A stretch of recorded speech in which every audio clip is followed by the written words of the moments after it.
Kung nagbabalak ka na mag-DIY application for Korean tourist visa, you're in the right place dahil in this video, pag-uusapan natin yung step-by-step process sa pagkuha ng Korean tourist visa, pati na rin lahat ng mga documentations, lahat ng mga requirements na kailangan yung ipasa when you apply for a Korean tourist visa. By the way, note lang pala na yung coverage lang ng video natin ay doon sa mga magdi-DIY application, meaning ikaw yung magpapasa ng mga documents doon sa KVAC or Korean Visa Application Center. For the first part of our video, i-discuss natin yung mga application requirements under the simplified application process. So for requirement number 1, syempre you have to submit a visa application form. Itong visa application form, ilagay ko na yung link sa description box, so pwede nyo na siyang i-download agad. But this visa form, guys, it is very specific, no, from the Korean Embassy na dapat electronically filled. So hindi siya pwedeng sulat kamay yung pag-fill out ng application form. Tapos isa pa, dahil nga electronically filled, very particular din sila doon sa font type saka sa font size. So kapag nag-fill out kayo sa computer, kailangan gamit nyo yung Arial na font type, tapos 12 dapat yung font size. For the visa form, kailangan nyo rin ng passport size ID photo na dapat recent. Hindi ko sure kung dapat 3 months pa or 6 months, no, from the date of the application. Dapat ganun ka-recent yung passport photo. Pero you have to paste that doon sa form, and you also cannot forget about the data privacy consent form. Requirement number 2 ay photocopy of your valid passport. Requirement number 3 ay photocopy of valid visas on your passport. So kung meron kayong mga valid visas from different countries aside from Korea, then photocopy nyo rin yun, tapos i-submit nyo siya, no, as an attachment or as a document doon sa application nyo. Now, ito naman, itong requirement na to ay applicable for employees doon sa mga nag-work. So you have to secure an original copy of your certificate of employment. Itong COE, pwede nyo siyang i-request sa HR nyo. So, much better, guys, if you are requesting for a COE, ipalagay nyo sa HR nyo doon sa certificate, no, na ang purpose ay for Korean visa application. Requirement number 5 naman ay dahil nga simplified process yung pinag-uusapan natin. Yung unang qualified, di ba, yung mga qualified credit card holders. So, yung qualified credit card nyo, either from, mamaya, discuss natin yung mga banks na qualified, ha. So, yung qualified credit card nyo, i-photocopy nyo yung front part ng credit card. Basta dapat kita yung credit card number, kahit itago nyo na yung CVV, if ano siya sa front part. Tapos yung full name, kailangan makita din. Kasi syempre, i-cross-check nila yon with the statements that you will be submitting, kung sa'yo ba talaga yung credit card. So now, in connection with this requirement, yung requirement number 6 ay credit card statements. So yung qualified credit card nyo, kailangan meron siyang statement of account for the last 3 months. So, print nyo lang yon, tapos isama nyo siya as your requirement, no, as your documentations for the Korean visa application. Now, for business owners, yung mga documents na kailangan nyong i-prepare ay yung DTI registration nyo for your business name. Next ay business permit or mayor's permit. Tapos, third ay yung BIR COR, Certificate of Registration, or your BIR Form 2307. Up next, requirement number 8. Again, sa simplified process, either qualified credit card holder ka or qualified professional ka. So, if you are a qualified professional, then you have to submit a photocopy of your license or your PRC ID. Last requirement under the simplified process ay nag-a-apply doon sa mga merong guarantor or merong mag-sponsor ng trip nila to Korea. So, if you have a guarantor, you have to submit an original copy of your proof of relationship with your guarantor. So, for example, ang magpa-fund or mag-sponsor ng trip mo ay yung parents mo, then you can present your original birth certificate dahil nakikita naman doon na siya yung father mo or siya yung mother mo. Tapos, pwede rin na kapag yung husband mo or yung wife mo yung mag-sponsor, then an original certificate of marriage from PSA, yun yung dapat mong ipasa. By the way, guys, bago tayo mag-proceed, no, sa second part ng video na to, as promised, ito yung mga qualified credit card holders, pati na rin yung mga qualified professionals na pwedeng mag-apply using the simplified process. First ay yung dun sa mga credit card holders. So, ang mga banks na or qualified under the simplified process ay BDO, BPI, RCBC, at saka Metrobank. So, those 4 banks, if you have a specific credit card from these banks, then you can opt in for the simplified process or the simplified set of requirements. Under sa BDO, either gold or elite credit cards. So, sa gold, ito yung mga pwede. Tapos, sa mga elite BDO credit cards, ito naman yung mga pwede. Next ay sa BPI. Well, same as sa BDO, pwedeng gold or elite credit cards. So, for gold, sa BPI, ang pwede lang ay yung gold rewards. Tapos for elite, pwedeng platinum rewards, a more platinum cashback, or signature card. Next ay RCBC. So, RCBC, pwede rin gold and elite. So, since medyo madami sila, lagay na lang natin dito. Ito yung sa gold. Tapos, ito naman yung sa elite. And lastly, sa Metrobank. So, for Metrobank, meron tayong 5 na qualified credit card. So, first ay World Mastercard, Fem Signature Visa Card, Travel Platinum Visa Card, Platinum Mastercard, saka Dollar Mastercard. Ngayon naman, punta naman tayo doon sa mga qualified professionals, license holders, pati yung mga ibang tao or mga ibang Filipino citizens na pwedeng mag-apply using the simplified process.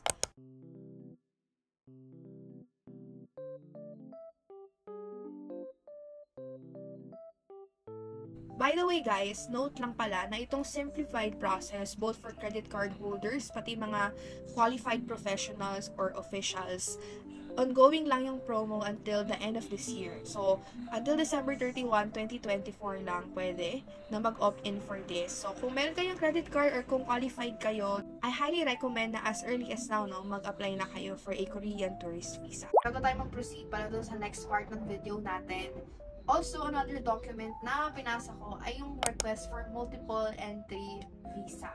Kasi kailangan sa Korean Embassy, you have to express your intent to go to Korea multiple times para mabigyan ka nila or makonsider ka nila for a multiple entry tourist visa. Now, for the ME, wala namang specific na template or wala silang specific na form na pwede mong isubmit. So, you just have to do it on your own. Pero in any case, guys, I will leave my multiple entry request letter sa baba, dun sa link, para magkaroon kayo ng idea or pwede nyo rin siyang gayahin in case na gusto nyo mag-request ng multiple entry visa for Korea. For the second part of our video, dito na natin kwento yung process mismo kapag nandun na kayo sa KVAC or sa Korean Visa Application Center. Moreover, i-divide na lang natin tong part na to into 2 more parts dahil pupunta kayo sa KVAC more or less 2 beses. Unang beses para mag-submit ng documents, tapos pangalawang beses para i-claim yung passport or yung visa nyo. Ngayon, for the submission of documents to KVAC, pwede kayong mag-submit ng application nyo doon sa KVAC or sa Korean Visa Application Center. Itong KVAC ay nasa 9th floor ng Brittany Hotel sa BGC. Madali siyang puntahan, madaling mahanap si Brittany Hotel dahil kung alam niyo yung SM Ora, katabi lang siya ng SM Ora. Pag nasa 9th floor na kayo, makikita niyo naman agad yung lobby ng KVAC. Meron naman silang parang banner doon, nakalagay Korean Visa Application Center. So they are open Monday to Friday, 9 AM to 5 PM. Kapag nasa lobby na kayo, makikita nyo may pila na doon. Depende kasi kung gaano karami o kung gaano kaonte. Pero nung pumunta ako to submit my application, may pila na sa labas. So, pipila ka doon, tapos you will wait for your turn. And now, kapag ikaw na yung kausap ng staff, you have to prepare your passport as well as your application documents. So, yung staff doon sa lobby, i-check niya yung mga documents mo kung complete na or kung may kulang pa. Kapag na-check niya na okay na, magbibigay siya ng ticket number. Tapos itong number na to, kailangan mo siyang i-monitor dun sa screen, sa waiting area. Dahil kapag tinawag na or kapag nag-appear na yung number mo, you will have to go to the 10th floor wherein you will present your documents to the staff again. Kapag nag-appear na yung number mo doon sa monitor, may nakalagay doon na designated counter. So, alam mo kung saang counter ka dapat pupunta. So, akit kayo ng hagdan, papuntang 10th floor, punta ka doon sa counter na na-assign sa'yo, tapos i-present mo ulit yung documents for your Korean visa application. When nag-check yung mga staff, you have to listen carefully kasi meron silang mga instructions na binibigay. Katulad na lang, una yung dun sa lead time, kung ano yung estimated date ng issuance ng valid visa, ganyan. Tapos, nagbibigay rin sila ng instructions sa pag-monitor kasi you can track actually yung progress ng valid visa, kung okay na ba, ready na siya for issuance or for claiming. So, meron silang instructions na binibigay. Tapos, kapag meron silang mga special events, promos, or freebies, sasabihin nila sa inyo. So, afterwards, pag na-check na nung staff mo yung mga documents na pinasa mo, you will be asked to go to another counter kasi kailangan mo na magbayad ng visa application fee. Yung visa application fee, hindi siya pwedeng bayaran ng debit card, credit card, or e-wallet, mga GCash, Maya. Bawal. Kasi specific si Korean Embassy na dapat cash lang yung application fee. So, dapat bago kayo pumunta doon, make sure na meron kayong cash na dala pambayad doon sa application fee. Once you've paid na 900 pesos ng application fee per applicant, pabalik ka doon sa counter na pinag-submitan mo ng documents dahil ibibigay nila sa inyo yung application receipt. Itong application receipt is very important. Ito yung gagamitin nyo para matrack nyo yung status ng Korean visa sa website online. Tapos second, kailangan nyo rin itong i-present kapag i-claim nyo na yung passport sa visa nyo sa KVAC ulit. Okay, ngayon naman, dun tayo sa process, no, kapag i-claim nyo na yung passport nyo sa KVAC. Now, same process, pupunta kayo dun sa Brittany Hotel, 9th floor pa din ha, kahit nasa 10th floor yung issuance or claiming of passport. Pagdating nyo dun sa lobby, tatanungin kayo nung staff kung ano yung purpose nyo, application ba or issuance. So, pag sinabi yung issuance, hihingi nila sa inyo dalawang bagay lang. Una, yung application receipt. That's why I said earlier, di ba, na importante talaga yun. Kasi pag nawala nyo, hindi ko alam kung paano nyo makiklaim or baka kailangan nyo ng authorized report lang na nawala yung application receipt. But, first yung application receipt, hihingi nila sa inyo, pati yung text message. So guys, huwag kayong pupunta doon na wala kayong text message from KVAC na ready for claiming na. Once na makita ng staff yung application receipt and yung text message from KVAC, bibigyan ulit nila kayo ng ticket. Kailangan nyo maghintay doon sa waiting area. Tapos, i-monitor nyo sa screen kung matatawag na ba yung number nyo. For claiming naman guys, hindi katulad sa application na mahaba talaga. Matagal yung paghihintay kasi nga matagal yung pag-check, diba, ng documents doon sa 10th floor. Sa pag-claiming, mabilis lang yung proseso. Kasi kapag tatawag sila ng number by batch talaga. Parang 10 to 15 na numbers, tatawagan nila yun at once para pumunta doon sa 10th floor for claiming.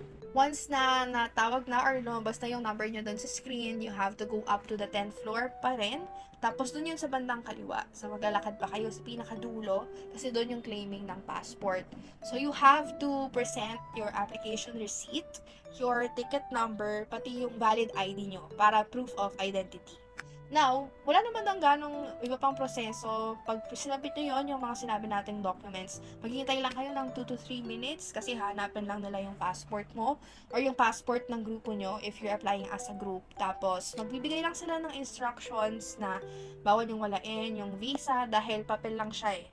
Kapag in-issue sa inyo, papel lang siya talaga as in printed, hindi siya naka-attach sa passport, hindi siya katulad ng visa na nakatatak mismo doon sa pages ng passport. After that, you're free to go once you've double-check na okay na at saka complete yung information na nasa Korean tourist visa. Now, for part 3 of this video, as promised, magbibigay tayo ng mga extra tips or extra info no, doon sa pag-apply for the Korean visa sa KVAC para at least magkaroon kayo ng heads up or magkaroon kayo ng idea kung ano ba yung i-expect nyo once you're in the KVAC or the Korean Visa Application Center already. Number 1, merong freebies na bibigay doon sa mga qualified credit card holders. Dito hindi ako sure kung meron lang silang specific na bank or credit card na binibigyan, pero sasabihin sa inyo ng staff kung qualified kayo. Usually, ang pinapagawa nila, i-scan mo yung QR code, yung sa survey, tapos sasagutan mo yung survey, tapos kapag tapos mo ng sagutan, pupunta ka doon sa isang counter para ma-claim mo yung freebies. Next tip or next info, ngayon, kapag sa claiming or doon sa issuance ng passport, diba? Either meron kang authorized representative or pwedeng yung applicant mismo yung mag-claim ng passport. Ngayon, paano naman kapag ikaw yung applicant pero mag-claim ka on behalf of your group? For example, family kayo tapos ikaw lang nagpunta sa KVAC. Ngayon, ang specific instruction ng KVAC, kapag authorized representative ng isang applicant or ng group of applicants, kailangan may notarized SPA.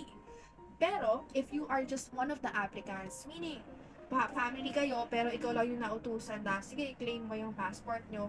You don't need to bring a notarized SPA.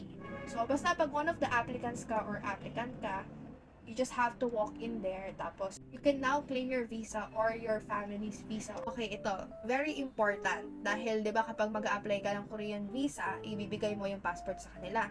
Ngayon, advisable na mag-apply ka for a Korean visa not less than 1 month before any international travel. So, what do we mean by this? For example, December 2024. Tapos meron kang travel abroad ng January. Hindi advisable na mag-apply ka ng Korean tourist visa ngayon. Bakit? Kasi guys, sobrang daming tao, sobrang daming applicants for the Korean tourist visa. So yung lead time nila sa pag-issue ng visa, baka matagal eh. Kasi yung sa case ko nga, parang 14 days, more than 14 days yung inintay ko bago ma-claim yung passport and yung visa.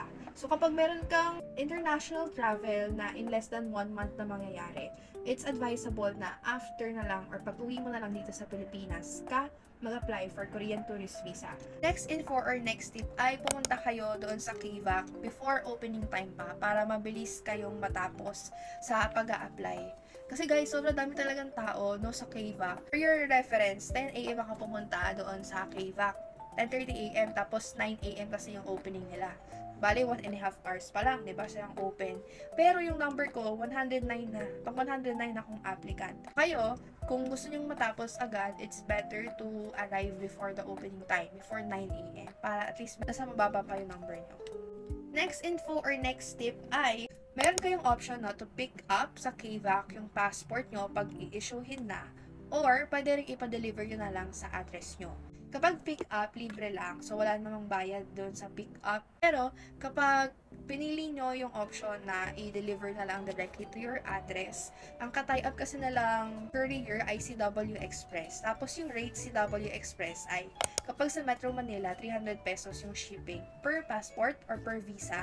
Tapos, kapag outside Metro Manila naman, 400 pesos. And that ends our video. As usual guys, thank you so much for watching and I hope this helps you as you prepare your Korean tourist visa application. Kung nagsisimula pa lang kayo na mag-prepare ng application form or kung di pa kayo nakakapagsimula no, sa pag-fill out ng Korean visa application form, this video might be helpful to you dahil i-detalye natin yung step-by-step process doon sa bawat parts ng visa application form. See you in that video. Bye-bye!